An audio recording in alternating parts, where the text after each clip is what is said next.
Seguimos aquí con Henry Medina, que es un experto en materia tributaria que nos está ayudando a entender lo que está sucediendo con el impuesto sobre la renta a personas físicas. Y quiero saber, en primer lugar, ¿esto es algo nuevo o esto es algo que ya estaba establecido en la legislación? Esto ya estaba establecido en la legislación. O sea, no es esto nuevo. de que si tú tienes dos empleos, dos empleadores, tú tienes que agregar todos tus ingresos y entonces declarar impuestos sobre la renta. Eso es correcto. Si eres asalariado, lo que tienes es simplemente definir un agente de retención y él te retiene y ya te olvidas. Eso es Tú no correcto. tienes que ir a la Dirección General de Impuestos Internos. No. Bien. Ahora, vamos a ir a otro caso, que es un cuentapropista, que puede, cuando yo hablo de un cuentapropista, es una persona, puede ser profesional, puede ser, por ejemplo, un médico. Correcto. Un médico que él gana por su trabajo, o un ingeniero, un asesor, un abogado, un experto tributario, todas esas personas trabajan por cuenta propia y tienen diferentes niveles de ingresos. Pero a esa persona se le retiene el 10%. O sea, cada vez que te van a pagar a ti, te retienen el 10%. Entonces, ¿para qué tú tienes que ir a declarar? En este caso no es igual que los asalariados, que cuando les retienen el impuesto sobre la renta y tienen un único empleo, ya eso es parte de su declaración. Ellos no tienen que dirigirse a la administración de manera anual, sino que en estos casos que son que se dedican a una actividad comercial que no están bajo dependencia de un empleador, sí deben de acercarse a la administración tributaria para hacer su declaración anual en los 90 días después del cierre del periodo fiscal al cual van a declarar. O sea, que ese 10% que te están reteniendo no es el pago de impuestos. No, sobre la simplemente eso es un crédito a cuenta, un saldo a favor que tienes ahí acumulado para cuando tú declares el impuesto que te dé a pagar, tú te deduces ese saldo a favor y hay casos que no da, que evidentemente no, que te queda con un saldo a favor. Vamos a suponer que te retuvieron 50,000 pesos en el año, con ese 10%. Te retuvieron 50,000 pesos en el año y al final cuando tú haces los numeritos tuyos, tú debes pagar 60,000. Ya utilizando con los tramos del 15, 20 y 25%, tú tienes que pagar 60,000. Entonces, ya esos 60,000 tú tendrías que pagar, pero tú has pagado 50. Con las retenciones 50. Entonces, al final de año, cuando tú declaras, ¿cuánto tienes que? Pagaría 10,000 pesos la 10,000. diferencia. Pero ¿qué sucede si ocurre el siguiente caso? Vamos a suponer, tú haces los números con la retención y todo lo que sería la exención y los pagos que tiene que hacer y te dicen que tú lo que debías pagar es 40,000, pero tú pagaste 50,000. ¿Qué pasó ahí?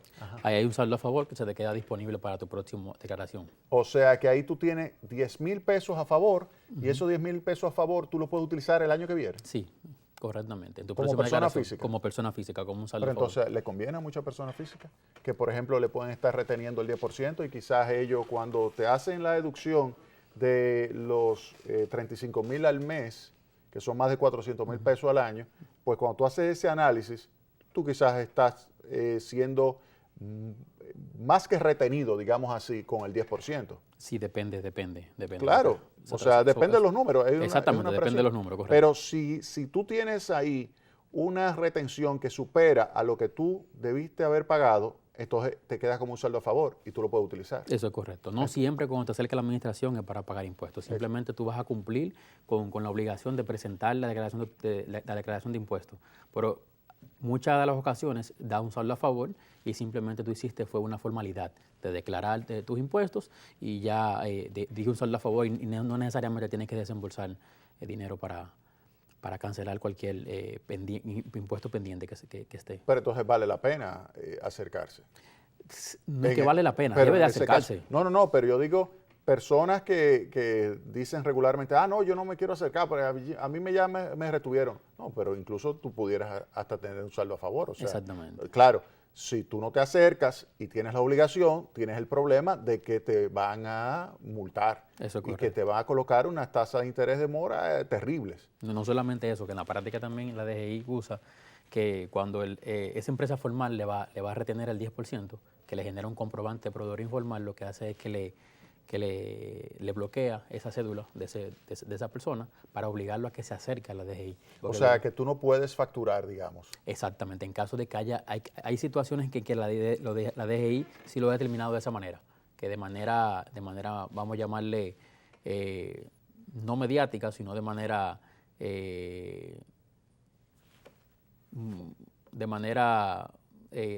más, ¿cómo te explico? De manera Bueno, vamos a ver. El punto es que tú tienes que ir obligatoriamente. Tienes que acercarte a la administración tributaria. Tú tienes que ir siempre a la administración tributaria en caso de que tú tengas diferente. Por ejemplo, todos los que son profesionales, porque yo creo que este es un mensaje importante para los profesionales.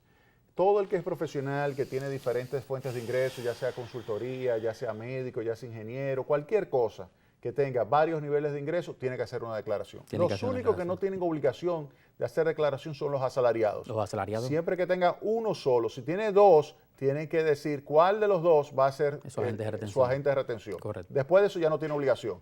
O sea, cualquier otro tiene que declarar. Eso es correcto. Y el número de declarantes es bastante bajo. O sea, ha ido subiendo, pero es un número bastante bajo. Es decir, que eso que obliguen a las personas a ir a declarar, pues va a ayudar a reducir la evasión.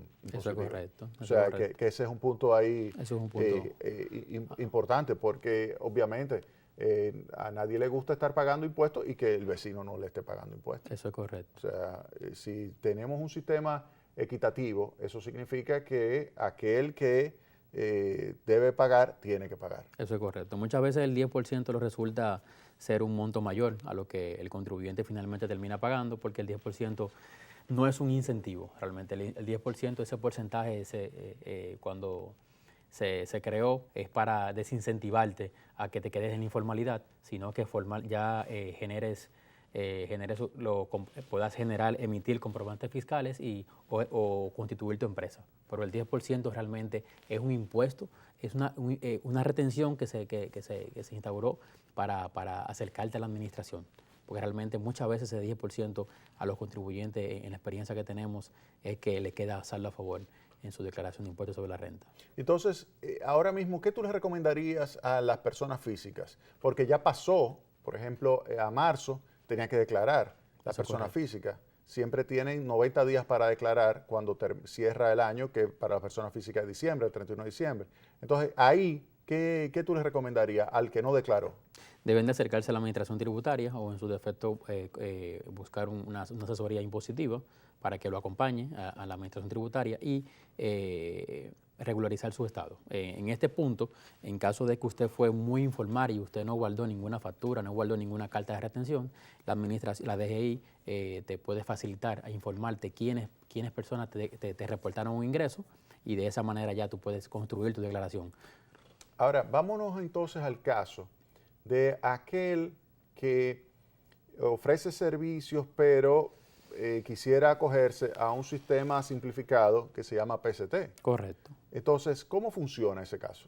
El PST es un contribuyente que le ayuda a simplificar el proceso de tributación. Como tal su nombre lo dice, proceso simplificado de tributación.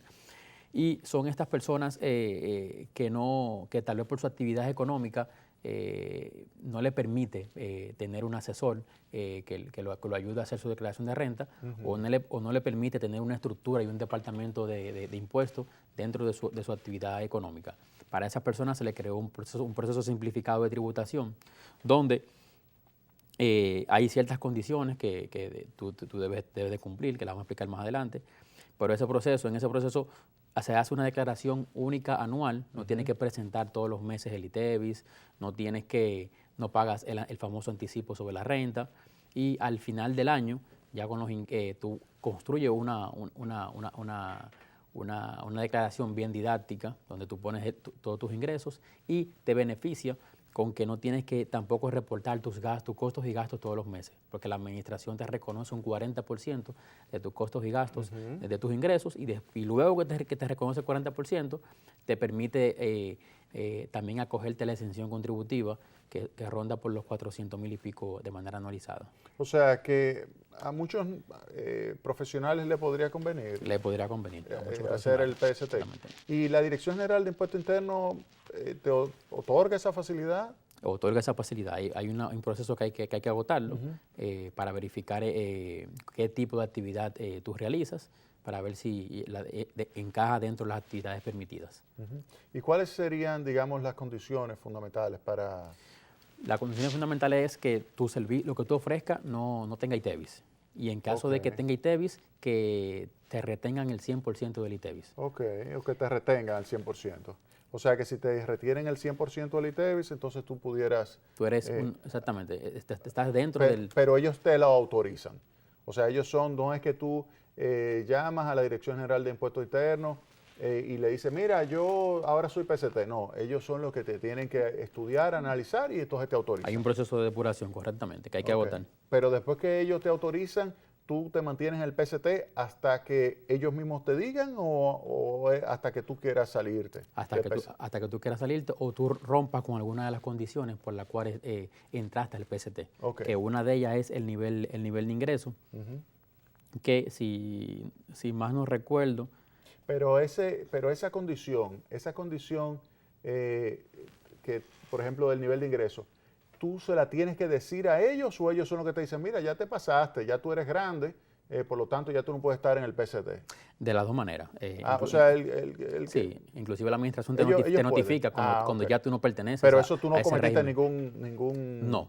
O sea, ellos simplemente te notificaron y tú entonces dices, ok, ya voy a declarar fuera del PCT. Exactamente. O sea, tú porque no te haya llegado la notificación, no estás en falta con la Dirección General de Impuestos Internos. Si tú te pasaste en un año, por ejemplo, vamos a suponer que estás teniendo un año bueno y te pasaste en ese año. Por ejemplo, estás a junio y te pasaste ahí, pero no se sabe. O sea, ya te pasaste del límite de ese y ahí tú lo tienes que decir o es cuando termine el año. Si fue una eventualidad que hubo, si fue un año bueno, como usted dice, un año bueno, la DGI sí te permite que tú le envíes una comunicación, el informe de por qué fue lo que llevó a que tú pasaras ese límite del PCT y ellos pueden reconsiderar mantenerte en ese proceso simplificado. Porque el año que viene ya tú lo vas a tener. Porque el año que viene ya ese proyecto ya usted no lo va a hacer. Ok, o sea que en ese sentido la Dirección General de Impuestos Internos es bastante flexible, te ayuda a que tú puedas cumplir con tus compromisos y te facilita también una deducción por gastos. Estos serían como los gastos que tú, si tú tuvieses un negocio, serían los gastos que tú deducirías. Correctamente. Y ella te asume que es alrededor del 40% de tus ingresos. O sea que es bastante digamos, amigable, el sistema del PCT. Y tú cumples anualmente con tu obligación impositiva. Correcto. Vámonos a la pausa y retornamos en breve con más Tecnopol.